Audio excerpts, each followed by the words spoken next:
Ben, on fait aller. Écoute, on fait aller. Euh, je suis allé au pays là et puis j'ai vu des amis. Ça faisait vraiment un sacré bail. Pas le pays, hein, même si en fait. Mais ces amis-là en particulier, ça revenait de loin et puis ça ramenait loin aussi. C'était prévu qu'on se voit et puis j'y pensais en fait beaucoup. J'y pensais très fort. Euh, Comme si je me rappelais déjà une projection en fait, en quelque sorte, une forme de projection comme un souvenir. Euh, et en sachant bien que ni l'un ni l'autre n'existerait de toute façon, mais bon, c'est comme ça. Je vis souvent mes présents comme ça, en extrapolant des fictions de vie, sans les agir ou les vivre, quoi. En faisant de la même manière des sortes de souvenirs, en fait. Un concentré, comme ça, au présent, dans le présent, à la fois du passé puis du futur.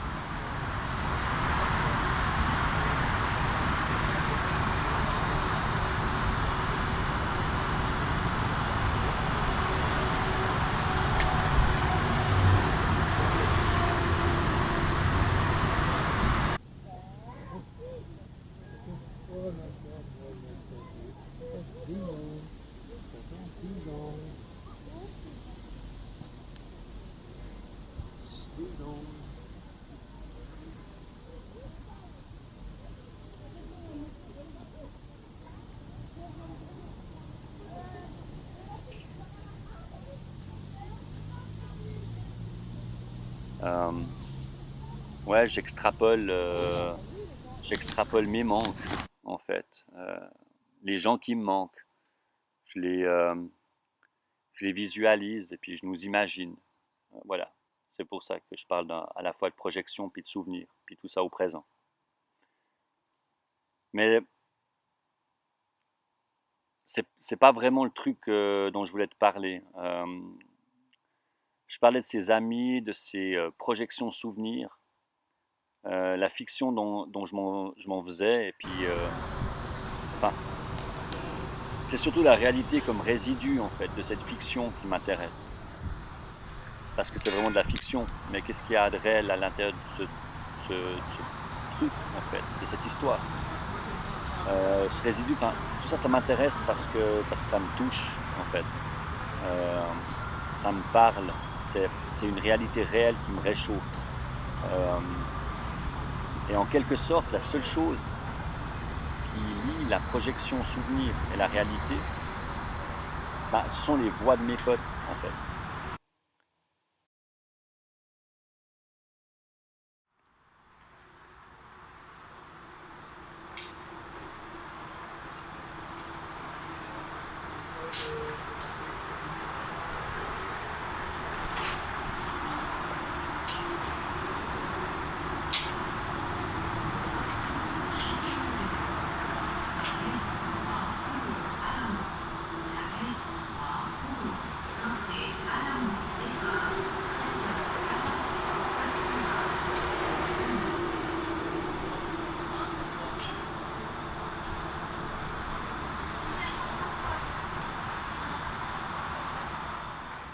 Euh, Chaque fois que je les imagine, ce sont leurs voix, et puis dans leurs voix, les timbres de leurs voix, leur manière de dire, les intonations, les pauses, tous leurs trois petits points, leurs aigus, leurs graves, puis toute la danse qu'ils font avec les mots, euh, même si ces mots, ben, ce sont des mots que j'imagine en fait, moi-même. Mais peu importe. Euh, je leur mets des phrases à ces amis, je leur mets des idées, on délire, c'est totalement de la fiction pure. Euh, mais dans leur manière de dire, ce qui reste dans ma tête, c'est leur voix, et puis c'est vraiment leur voix, en fait. Et puis, ben, quand on s'est vu pour de vrai, là, ben, c'était leur voix, voilà.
puis exister aussi, j'existe aussi quand je parle tout seul, en fait, à haute voix dans la rue, par exemple.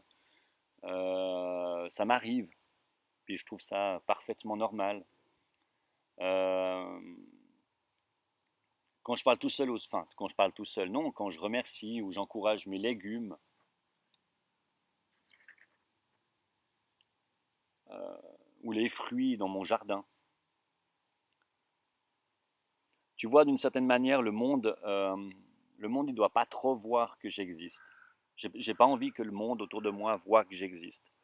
Je peux lui reproduire une espèce de fonctionnel neutre à travers une voix neutre, un regard neutre, une gestuelle neutre.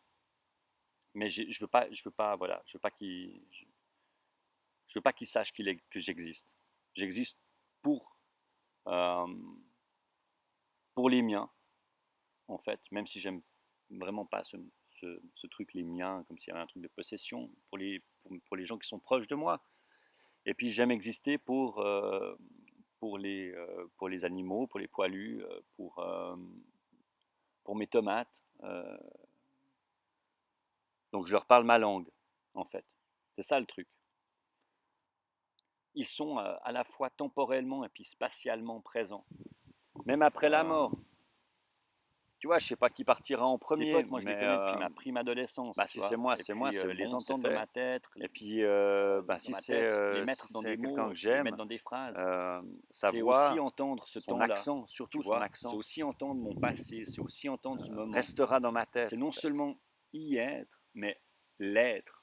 Tu vois, la voix, c'est un au-delà de la mort. Et puis l'être demain, c'est un au-delà de la mort. Ce que je veux dire, c'est la voix, le timbre, via la voix de mes amis, disons. Et puis, en fait, l'accent, la voix des absents, c'est lui qui garde l'espace, en fait, qui nous garde en nous. Quelle que soit la distance physique qu'on a mis entre notre lieu de première vie et puis les lieux de seconde vie, de troisième, de xème vie, cet accent, on le garde en nous.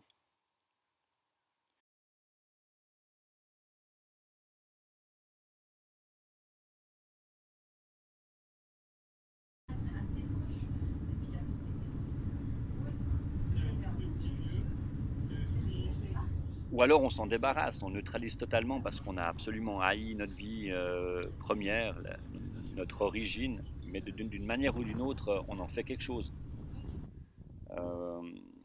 Ouais, l'accent, c'est à la fois l'ubiquité, le don d'ubiquité et le voyage dans le temps. La voix des miens, ma voix.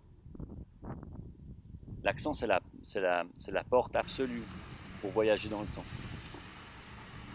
C'est la porte absolue pour que ceux qu'on aime et ceux et celles qu'on aime, ils restent toujours avec nous où qu'on soit. Et puis même si on est totalement seul,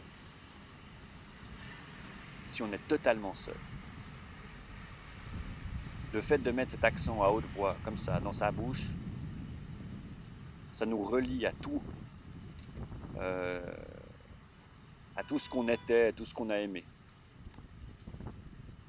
Et d'une autre manière, évidemment, si on a passé une enfance absolument atroce, le fait de changer d'accent, de transformer notre voix, de travailler là-dessus, de l'oublier totalement, ça nous permet justement de faire cette coupe totale, de couper le temps et de réduire l'espace.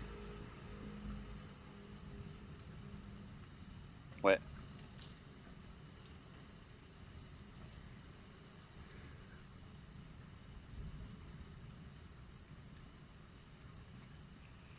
Et personne ne peut te l'enlever, quoi.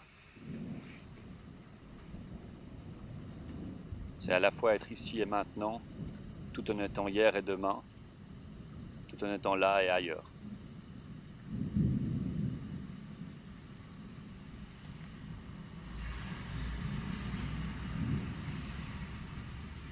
C'est une de mes plus belles libertés, l'accent que j'ai.